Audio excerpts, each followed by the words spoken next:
Hello, class. Today we're going to have to mix things up a little bit. We were supposed to be reading in class, but due to everybody having to go and get COVID tested today, I made the decision to pre-record this lesson. So I will go through this text with you like I would if we were in class.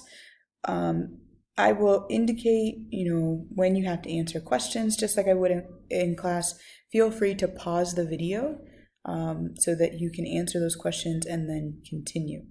So we're going to start, we left off yesterday with paragraph 4. We're going to start with paragraph 5. And then I will stop you at the first annotation.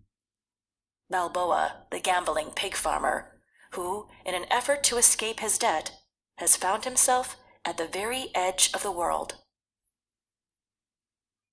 Balboa stops to drink from the stream. The water is cold, fresh, and tastes like dirt, which is a relief after what he has been drinking. Water so green that the very act of ingesting it seems unnatural, as though it is alive as he, and sure enough, given a few hours, it will get you back, eager to find its way out. He has been climbing since early morning, and it is now noon. The sun shines in the sky unblinking, white hot. Balboa wonders if it's the same sun that shines in Spain. The sun seemed so much smaller there. Even in Hispaniola, the sun was Spanish. Even as he prodded his pigs in the heat, there was Spain all around, men with dice, men training roosters, pitting their dogs against each other. But here, then he hears a twig snap and the sound of something brushing up against the bushes. Balboa stands. "I give you this one chance to turn back," he says, raising his musket as he turns. And then he freezes. It is not one of the Spaniards hoping to share the glory. Instead, he finds himself face to face with a great spotted cat. On this mountain, he's thought he might find his God, the God of Moses, sitting in the cloud cover near the peaks, running his fingers through his beard. But no. Instead, he finds himself face to face with a jaguar, the god of the Indians. He knows why these primitives have chosen it for their deity. It is hard to fear one's maker when he looks like one's grandfather, but this great cat can make a people fear God. He hears the growling of the cat, and the grating, high-pitched thunder sounds like nothing he has ever heard. The cat twitches its nose, and two great incisors show at the corners of its mouth. Balboa raises his musket, ignites the flint, and nothing happens. He tries again, and the weapon explodes, shattering the silence, sending up a big puff of stinking smoke. The cat is gone for now, but Balboa knows he hasn't even injured it. And now it will be tailing him silently. There is nothing he can do about it. He should have brought an Indian with him. The Indians have all seen the South Sea before, so why did he leave them at the foot of the mountain? They have no more interest in claiming the South Sea than they do rowing off to Europe in their dugout canoes and claiming Spain. But Balboa's hindsight is always good, and no amount of swearing, which he does freely, spilling Spanish profanity into the virgin mountain air, is going to set things straight. He is already in trouble. His kingdom, in Darien, on the east coast of the New World, is under threat, and not from the Indians, whom he manages well, but from Spain. Balboa had organized the rebellion, supplanted the governor, all of this done with great efficiency and intelligence. What stupidity made him send the governor, Martin Fernandez de Enciso, back to Spain? Enciso swore that he would have Balboa's head on a platter. He was yelling from the deck of the ship as it set sail. Why didn't he kill Enciso? Better yet, why didn't he turn Enciso over to some Indian tribe that would be glad to have the Spaniard, glad to have his blood on their hands? How could Balboa be so stupid? Soon the caravels would arrive, and his days as governor, king, he tells the Indians, of Darien will be over. Unless, Balboa thinks, unless he brings glory by being the first to claim this great ocean for Spain. Then the king will see him as the greatest of his subjects, not a troublemaking peasant, a keeper of pigs. Okay, go back through in paragraph 10, which is this last paragraph that we just read, and mark verbs that are in past tense. Once you've done that, make a note, consider how do these verbs signal a transition in the plot structure.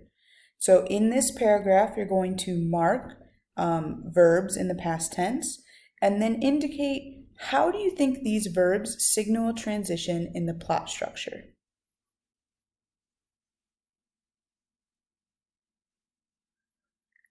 Okay, so let's look at the verbs in paragraph 10 that you should have marked. As we go through here,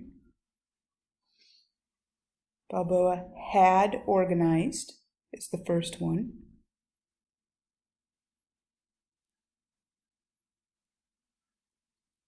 Supplanted is the second one.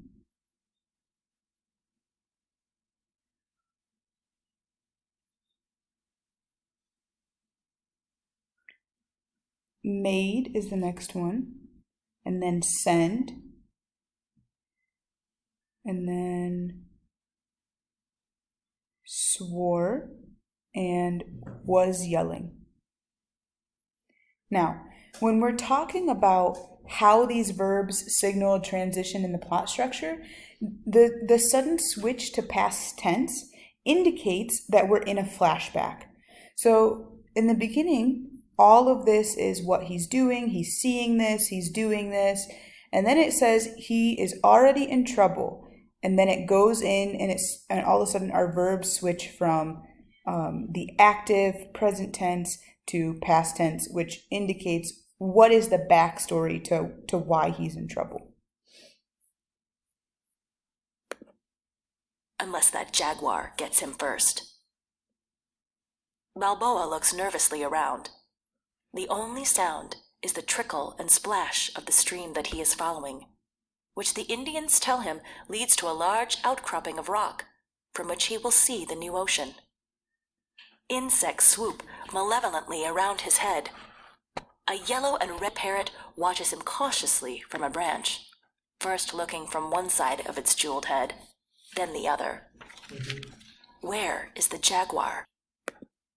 Balboa imagines his body being dragged into a tree, his boots swinging from the limbs as the great cat tears his heart from his ribs. He hears a crushing of vegetation and ducks low. He readies his musket again. Please God, let the damn thing fire. He breathes harshly, genuflecting, musket steady. The leaves quiver, then part. There is no jaguar. Leoncico! He cries out. Leoncico is his dog, who has tracked him up the slope. Leoncico patters over, wagging his tail, his great wrinkled head bearded with drool. Leoncico is a monster of a dog. His head is the size of a man's, and his body has the look of a lion, shoulders and hip bones protruding and muscle pulling and shifting beneath the glossy skin, which is where he gets his name. Leoncico means little lion. Good dog, says Balboa. Good dog, good dog. He has never been so grateful for the company, not even when he was hidden on board Enciso's ship bound for San Sebastian, escaping his creditors wrapped in a sail. No one wondered why the dog had come on board. Maybe the dog had been attracted by the smell of provisions, the great barrels of salted meat. The soldiers fed him, gave him water. Balboa worried that Leoncico would give him away, but the dog had somehow known to be quiet. He had slept beside Balboa, and even in Balboa's thirst and hunger, the great beasts panting and panting, warm through the sailcloth, had given him comfort. When Enciso's crew finally discovered Balboa, one of the sails was torn and needed to be replaced. They did not punish him. They laughed. The Indians massacre everyone. You are better off in a debtor's prison, they said. Balboa became a member of the crew. When the boat shipwrecked off the coast of San Sebastian, they were rescued by Francisco Pizarro, and Ciso had been at a loss as to where to go, and Balboa convinced him to try Darien to the north. Once established there, Enciso had shown himself to be a weak man. How could Balboa not act? Enciso did not understand the Indians as Balboa did. He could see that the Indians were hardened warriors. The Spaniards had not been there long enough to call these armies into existence. Balboa's strength had been to recognize this discord. He divided the great tribes, supported one against the other. His reputation spread. His muskets blasted away the faces of the greatest warriors. Balboa's soldiers spread smallpox and syphilis. His Spanish war dogs, great mastiffs and wolfhounds, tore children limb from limb. The blood from his great war machine made the rivers flow red, and his name, Balboa, moved quickly, apace with these rivers of blood. Balboa is loved by no one, and feared by all. He has invented an unequaled terror. The Indians think of him as a god. They make no distinction between good and evil. They have seen his soldiers tear babies from their mothers, toss them still screaming to feed the dogs. They have seen the great dogs pursue the escaping Indians, who must hear nothing but a great panting, the jangle of the dog's armor, and then, who knows? Do they feel the hot breath on their cheek? Are they still awake when the beasts unravel their stomachs and spill them onto the hot earth? Balboa's dogs have been his most effective weapon, because for them, one does not need to carry ammunition, as for the muskets. One does not need to carry food, as for the soldiers. For the dogs, there is fresh meat everywhere. He knows his cruelty will be recorded along with whatever he discovers. This does not bother him, even though one monk, Dominican, strange fish, cursed him back in Darien. He was a young monk, tormented by epileptic fits. He approached Balboa in the town square in his bare feet, unarmed, waving his shrunken fist. Okay, take a second and mark the transition into the flashback in paragraph 19. So this last paragraph that we read, what is the transition that leads us into the flashback? Then, once you've done that, mark a comma in the side and answer this question. Analyze the conflict between Balboa and the monk in the flashback. What does it reveal about Balboa's character? So first, underline the flashback in paragraph 19, and then analyze the conflict between Balboa and the monk in the flashback. Consider what it reveals about Balboa's character.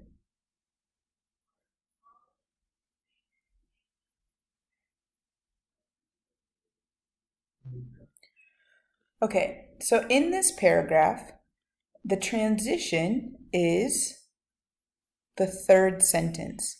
They make no distinction between good and evil. They have seen his soldiers tear babies from their mothers, toss them still screaming to feed the dogs. So you should have underlined from they make no distinction all the way through dogs. Now, how does this, what does this tell us about Balboa's character? Well, if he's throwing babies to dogs, he's not a great person, right? So this section, this whole paragraph, this flashback reveals that Balboa is, he will justify anything to get what he wants. The monk is horrified by Balboa's violence, and his just pure desire and lust for power. But still, Balboa justifies his methods by comparing the New World, where he's at now, to Spain. And the exchange reveals that Balboa will say and think anything to get what he wants. So overall, this flashback reveals his values. So let's go ahead. Make sure you have that in your notes. "Your dogs," screamed the monk, "are demons." As if understanding, Leoncico had lunged at the monk. Leoncico is not a demon. He is the half of Balboa with teeth, the half that eats. Balboa has the mind and the appetite. Together, they make one. It is as if the great beast can hear his thoughts, as if their hearts and lungs circulate the same blood and air. What did the monk understand of that? What did he understand of anything? He said that he was in the New World to bring the Indians to God. So the monk converts the Indians, and Balboa sends them on to God. They work together, which is what Balboa told the monk. But the monk did not find it funny. How dare he find fault with Balboa? Is not Spain as full of torments as the New World? The Spaniards are brought down by smallpox at alarming rates in Seville, in Madrid. Every summer the rich take to the mountains to escape the plague. And in the fall, when they return, aren't their own countrymen lying in the streets feeding the packs of mongrels? Half of all the Spanish babies die. It is not uncommon to see a peasant woman leave her screaming infant on the side of the road. So why come here and beg relief for these savages? Why not go to France, where, one soldier tells Balboa, they butcher the Huguenots and sell their limbs for food in the street? Why rant over the impaling of the Indians when Spaniards, noblemen among them, have suffered the same fate in the name of God? In fact, the Inquisition has been the great educator when it comes to subduing the Indian population. Why take him to task when the world is a violent place? May your most evil act be visited on you, said the monk. I curse you. Okay, let's look at this last little bit, paragraph 24. What is the example of foreshadowing? So you don't have much to choose from here. So what's the example of foreshadowing? So he says, may your most visited evil act be visited on you. Now we know Balboa has killed a lot of people. You know, he feeds babies to his dogs. He's ruthless, right? So his most evil act would be killing an innocent soul or killing somebody in general, right? So this is a potentially foreshadowing. Now, what does this example foreshadow? To what part of the story is it connected? Well, the monk's curse foreshadows Balboa's death. The foreshadowing connects to the end of the story, which tells Balboa's fate. So we can assume that this line, may your most evil act be visited on you, means that Balboa will also be killed. All right, let's continue. The monk died shortly after that. His threats and bravery were more the result of a deadly fever than the words of a divine message. Did the curse worry Balboa? Perhaps a little. He occasionally revisits a particularly spectacular feat of bloodshed, the time Leoncico tore a chieftain's head from his shoulders, with a pang of concern. But Balboa is a busy man with little time for reflection. When the monk delivered his curse, Balboa was already preparing his troops for the great march to the west. His name had reached Spain, and the king felt his authority threatened. He is the great Balboa.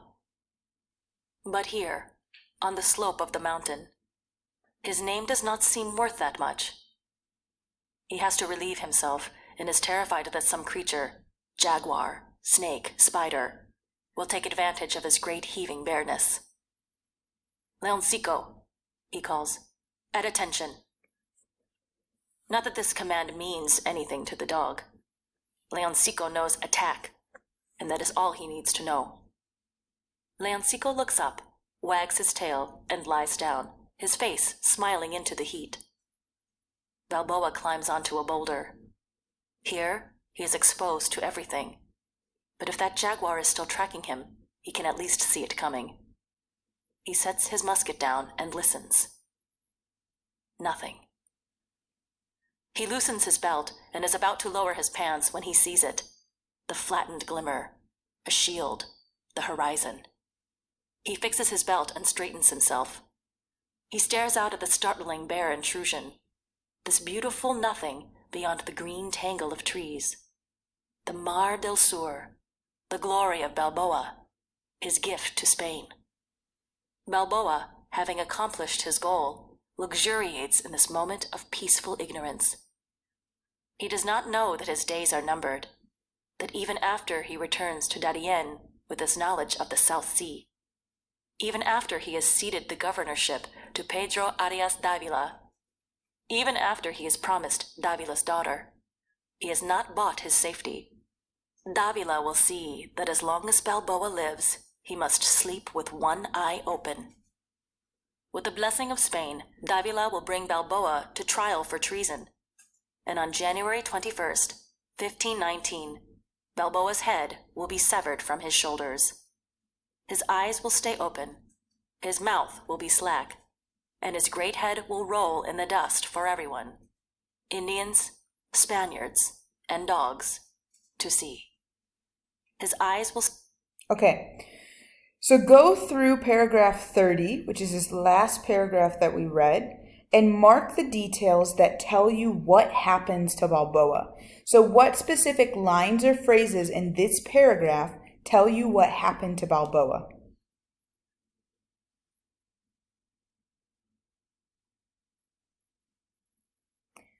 Once you've done that, go ahead and answer, how does the knowledge of what happens affect your understanding of Balboa?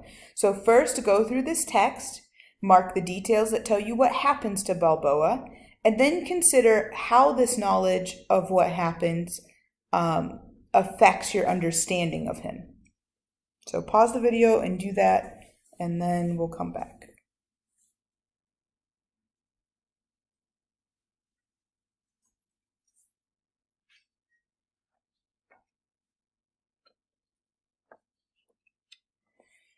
So let's start with what you should have annotated, or what you should have marked in this text.